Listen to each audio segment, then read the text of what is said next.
Bonjour et bienvenue. Aujourd'hui, on plonge au cœur de Montréal, début octobre 2025. C'est une ville qui, on le sait, bouge tout le temps et on a justement sous les yeux un ensemble de documents récents, des notes, des articles, qui nous montrent une métropole où l'ancien et le neuf se côtoient, où la nature reprend aussi sa place et où l'innovation façonne le quotidien. Oui, c'est tout à fait ça. Ces sources, elles nous donnent vraiment un bon aperçu de transformations assez majeures. On va pouvoir explorer ensemble comment la ville réinvente ses vieux bâtiments, comment elle pousse ses efforts pour l'écologie, ou même comment l'agriculture arrive à se faire une place en pleine ville. Exactement. Et on va aussi aborder cette question toujours un peu délicate de l'équilibre entre le besoin de nouveaux logements et la sauvegarde du patrimoine qui fait vraiment l'âme de Montréal. Et puis, bien sûr, on ne peut pas parler de Montréal sans évoquer sa vitalité culturelle, son innovation, qui lui valent une reconnaissance assez large. Tout à fait. Notre but, c'est un peu de décrypter tout ça.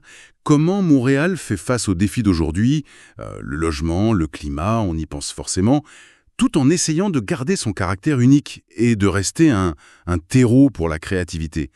Quels sont les projets qui ressortent, les idées fortes qu'on trouve dans nos sources? Allons-y. Alors, le premier grand thème qui saute aux yeux, c'est cette capacité qu'a Montréal à donner une nouvelle vie à ces vieux murs, des usines, des couvents, des entrepôts. La reconversion, ça a l'air d'être une stratégie vraiment bien installée ici. Pourquoi cette approche est si présente à Montréal, d'après les infos qu'on a? Il y a plusieurs raisons en fait.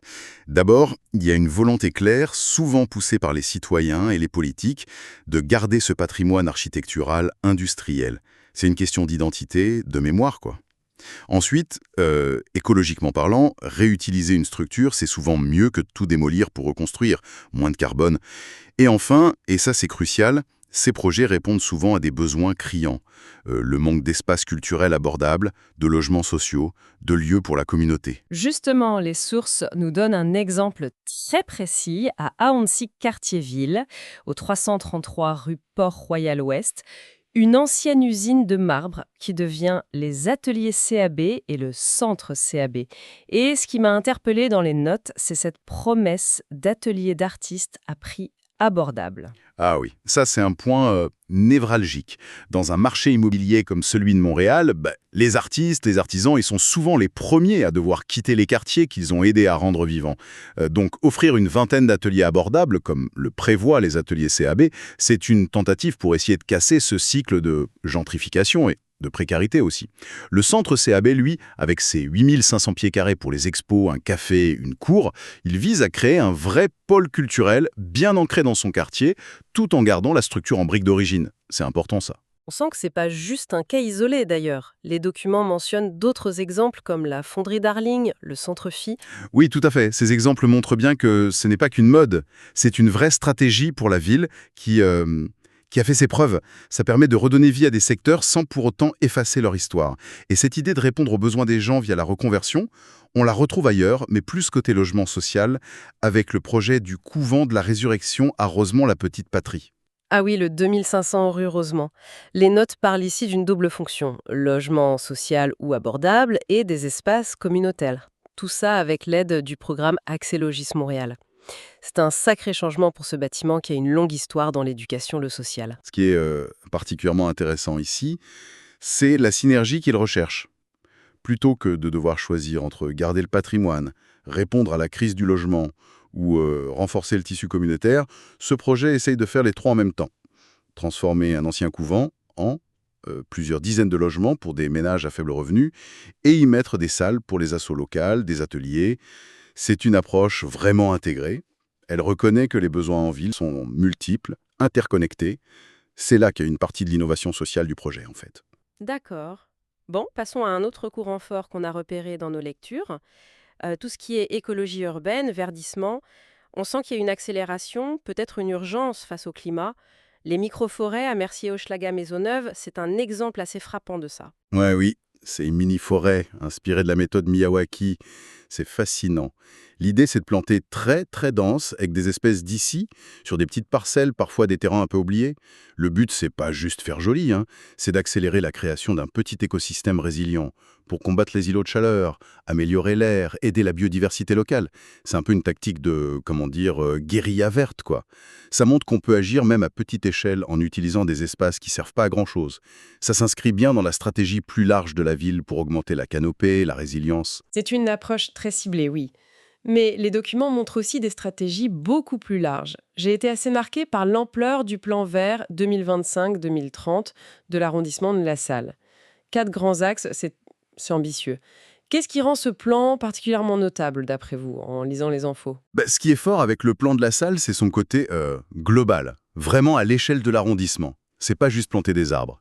Ça articule 4 dimensions qui se répondent pour la résilience de la ville. Premièrement, oui, augmenter la canopée avec des plantations massives, mais aussi des incitatifs pour le privé. Deuxièmement, améliorer les parcs, les rendre plus inclusifs, plus durables, qu'on ait envie d'y aller. Troisièmement, la gestion de l'eau de pluie, jardin de pluie, toits verts, surface perméable. Ça, c'est crucial pour moins inonder et soulager les infrastructures. Et quatrièmement, pousser la mobilité durable, pistes cyclables, trottoirs sûrs, bornes électriques. Donc l'idée, c'est que toutes ces actions s'aident les unes les autres, c'est ça? Exactement. Un parc rénové avec plus d'arbres et qui est bien relié par une piste cyclable, ça aura un impact beaucoup plus fort sur la qualité de vie et l'environnement qu'une action toute seule dans son coin. Le plan de la salle, il montre une vision intégrée, où l'aménagement de la ville devient un outil direct pour s'adapter au climat et améliorer le bien-être des gens. C'est une vraie feuille de route, sur plusieurs années pour transformer l'arrondissement en profondeur. Un autre thème qui revient beaucoup dans nos sources, c'est l'agriculture urbaine. Et là, il y a un rejet qui semble vraiment sortir du lot. La centrale agricole à Aounsic-Quartier-Viel, les notes la décrivent carrément comme la plus grande coopérative d'agriculture urbaine au monde. Ça interpelle. Ah oui, et au-delà de la taille, c'est vraiment le modèle coopératif et tout l'écosystème qu'il crée qui est remarquable. La centrale, ça regroupe une vingtaine d'entreprises sous le même toit. L'idée clé, c'est la mutualisation. Une cuisine pro partagée, un gros composteur, des chambres froides. Pour une jeune entreprise en agroalimentaire, accéder à tout ça, normalement, c'est hors de prix. Ce qui expliquerait le taux de survie assez élevé mentionné dans les documents, 75% en 2022. Précisément. Ce 75%, c'est pas juste. Ça défie les stats habituelles pour les jeunes pousses de l'agroalimentaire. Ce qu'il faut comprendre ici, c'est que la mutualisation, ça va plus loin que juste réduire les coûts. Ça crée une sorte de résilience collective. Les entreprises, elles partagent pas que le matériel, elles partagent aussi les savoirs, les contacts, et elles absorbent ensemble certains risques. C'est comme un filet de sécurité, invisible mais super important, que des incubateurs plus classiques ont souvent du mal à offrir. Et les sources insistent aussi beaucoup sur l'économie circulaire qui se met en place là-bas. Absolument. L'exemple de Tricycle est très parlant. C'est une ferme d'insectes qui utilise les déchets organiques d'autres membres de la coop pour nourrir ses larves. Et ces larves, ensuite, elles sont transformées en protéines ou en engrais, qui sont utilisés par d'autres membres. C'est un circuit court, local, où les déchets des uns deviennent la ressource des autres. Les documents parlent d'une 50aine de synergies comme ça.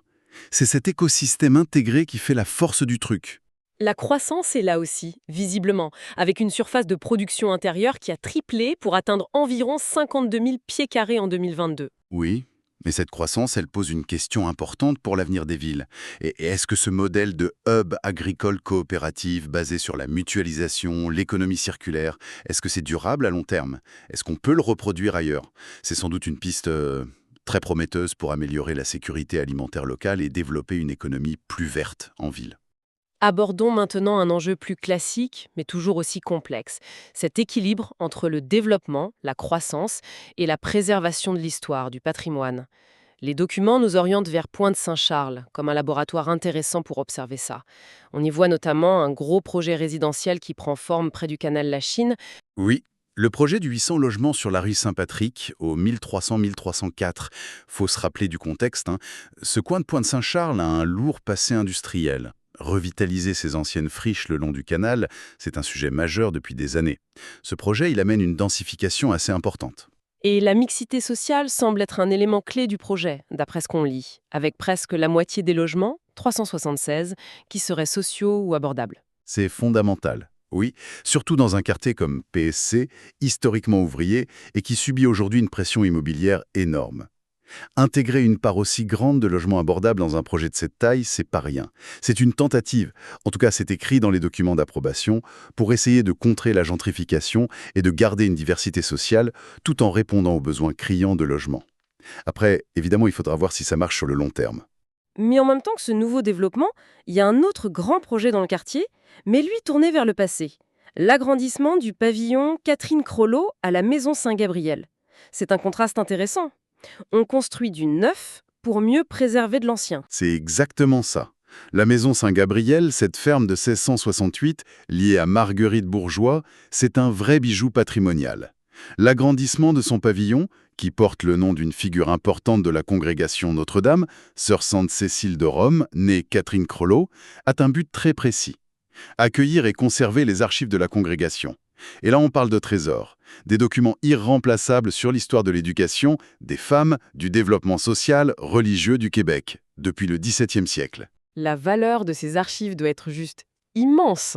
Inestimable, oui, les mettre dans un lieu moderne, sécurisé, qui respecte les normes de conservation d'aujourd'hui, et le faire sur le site même de la maison Saint-Gabriel, c'est pas seulement assurer qu'elle dure, c'est aussi créer un pôle unique de recherche et de diffusion. Ce pavillon, ce sera pas juste un entrepôt, ce sera un lieu vivant pour les archivistes, les chercheurs et même le public. Ça ancre l'identité historique du quartier encore plus profondément. Alors, comment on interprète cette coexistence à Pointe-Saint-Charles, ce neuf et cet ancien qui se côtoient? Ça illustre parfaitement cette tension créative qu'on voit dans beaucoup de quartiers montréalais. D'un côté, il y a le besoin de densifier, de construire, de répondre aux besoins d'aujourd'hui, surtout pour le logement.